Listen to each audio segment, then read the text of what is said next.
En l'espace d'un seul chapitre, mon point de vue a totalement changé sur le personnage de Fumiko Mifune. Et déjà, rien que le fait que j'ai retenu son nom, alors crois-moi, ça veut dire que, ouais, maintenant je suis intéressé par le personnage, mais plus que ça, il est temps pour Denji de prendre une décision.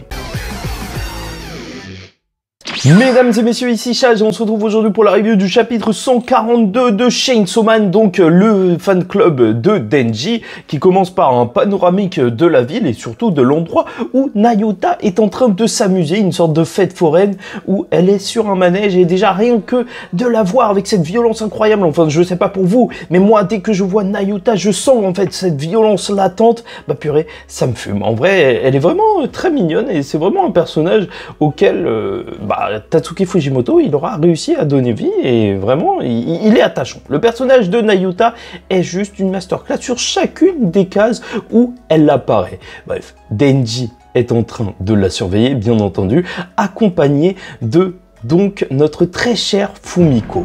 Voilà, et c'est là qu'on peut aborder la première partie de ce dont je voulais vous parler, donc Fumiko et Denji. Puisque bien entendu, ça va venir sur le tapis, le fait que ne plus être le Chainsaw Man, ça doit être quelque chose de difficile. Être le Chainsaw Man, c'était quelque chose de gratifiant, mais d'un autre côté, c'est vrai qu'il y avait des mauvais côtés, comme être espionné donc aux toilettes, et même pire, dans beaucoup de situations où Denji n'était pas forcément à son avantage ou aurait pu passer même pour un pervers, ce qui va mettre en rogne Denji, ce qui est totalement normal, il va la traiter de stalker, alors que elle, pour elle, elle n'est pas une stalkeuse, non, pas du tout, c'est une fan. Il observait dans chacune de ses activités, et de toute façon pour elle, en vrai, qui ne voudrait pas toucher la nouille du Chainsaw Man ?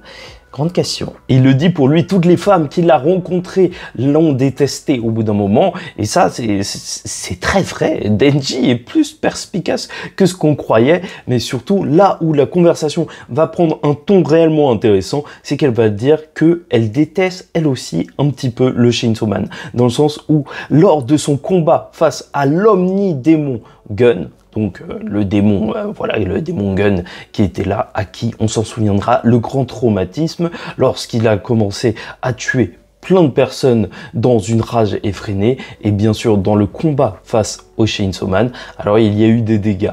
Et la famille de Fumiko faisait partie de ces dégâts avec leur maison qui s'est carrément écrasée, écroulée donc sous leur combat et elle a réussi à en sortir vivant. Mais alors qu'elle en veut un petit peu au Chainsaw Man de ne pas avoir été sauvé, elle a surtout vu à ce moment-là un Chainsaw Man qui était un véritable héros, qui malgré qu'il se faisait tuer, revenait encore et encore pour lutter pour le bien des autres. Et malgré qu'à cette époque, en étant enfant, elle ait crié pour demander l'aide du Chainsaw Man, il n'a pas entendu, peut-être à cause du bruit des tronçonneuses, peut-être à cause de ce combat qui était en train d'être mené, mais je trouve que la réalisation de Tatsuki Fujimoto, juste même pour ses plans qui font très cinématographiques, justement même tout simplement de montrer les personnages de dos pendant qu'ils parlent de quelque chose d'aussi poignant pour eux, bah, je trouve que ça marche. Ouais, ça marche super bien. Et t'inquiète pas, on y reviendra à la fin de la review parce que, crois-moi, il y a quelque chose d'assez intéressant au final avec tout ce discours. Mais ce qui l'aura réellement marqué, c'est d'en réalité voir que le Chainsaw Man n'était qu'un gamin. Un gamin qui pleurait même après ça. Et c'est normal, c'était son meilleur ami. Tu connais justement toute l'implication émotionnelle. Et je pense que toi aussi, ça t'a traumatisé si tu es en train de regarder une review de la seconde partie. Donc que ça a pu apporter, mais tout ce qu'elle s'est dit à ce moment-là, c'est qu'elle voulait aider ce gamin, justement. Et c'est là où on a quand même une des plus grandes révélations et un des trucs les plus fous, en fait. C'est que le personnage de Fumiko n'aime pas Denji parce qu'il est le Chainsaw Man, mais elle aime le Denji. Et ça, franchement, c'est un truc de fou. C'est un truc de fou et même ça rend le personnage beaucoup plus intéressant et même beaucoup plus attachant. Vraiment, je m'en foutais d'elle. Je me disais que ça allait être une meuf qui allait mourir. Voilà, très clairement. Mais maintenant, avec cette révélation, bah, je suis impliqué. Je te dis la vérité, Tatsuki Fujimoto est horrible parce que bah, une mort, ça va me faire mal.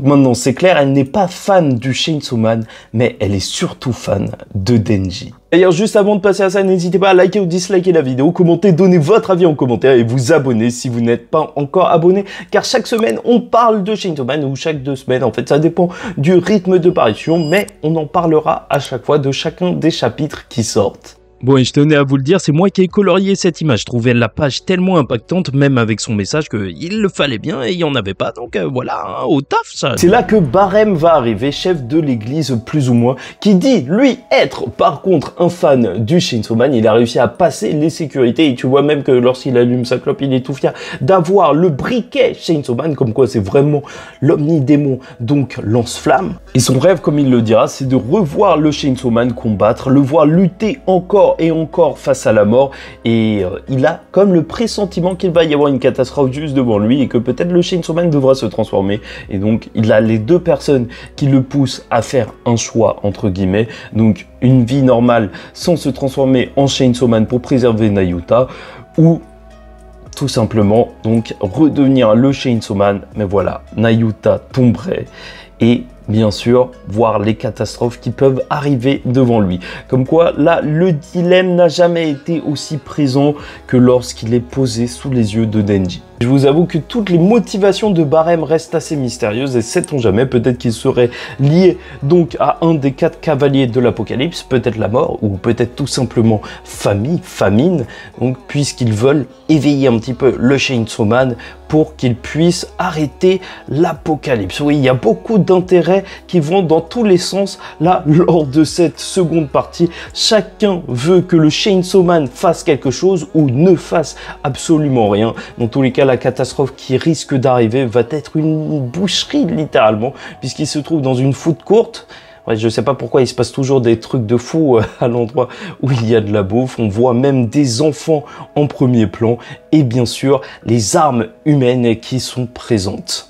Il y a même le personnage de Sugo qui a été là et qui avait recruté Denji en premier, et alors qu'il disait qu'il voulait échapper donc à des ordres, vivre de liberté, donc je trouve ça assez étrange quand même qu'il soit poussé à tuer des gens pour justement accomplir des plans auxquels il croit pas forcément. Il faudrait vraiment voir, parce que le personnage de Sugo, il m'a semblé assez intéressant, donc j'ai très hâte de voir la suite, de voir s'il y a une possible rébellion, parce que je le vois pas juste tuer des gens comme ça gratuitement, mais sait-on jamais. Franchement, le pire job dans l'univers de Chainsaw Man, retenez-le bien, c'est de bosser dans un fast-food. Ouais, ça se passe toujours très mal. Quoi qu'il en soit, je voulais vraiment terminer cette review par vous parler justement de la partie 2 un petit peu plus globalement, parce que c'est une partie qui est assez intéressante dans le sens où la première partie, elle nous racontait l'histoire de comment Denji, en réalité, était devenu véritablement le Chainsaw Man et comment il était possiblement aussi utilisé par Makima. Mais cette seconde partie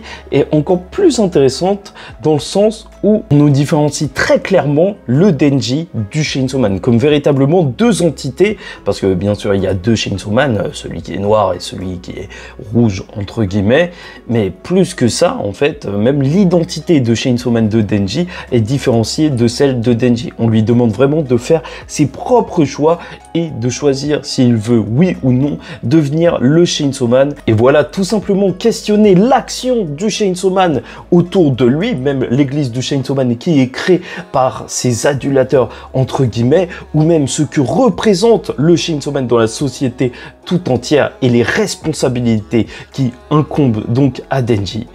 C'est super intéressant pour un personnage qui se pose pas forcément ces questions. On le force à se poser ces questions. Et franchement, cette seconde partie est très très bonne. Et ce sera encore pire la semaine prochaine.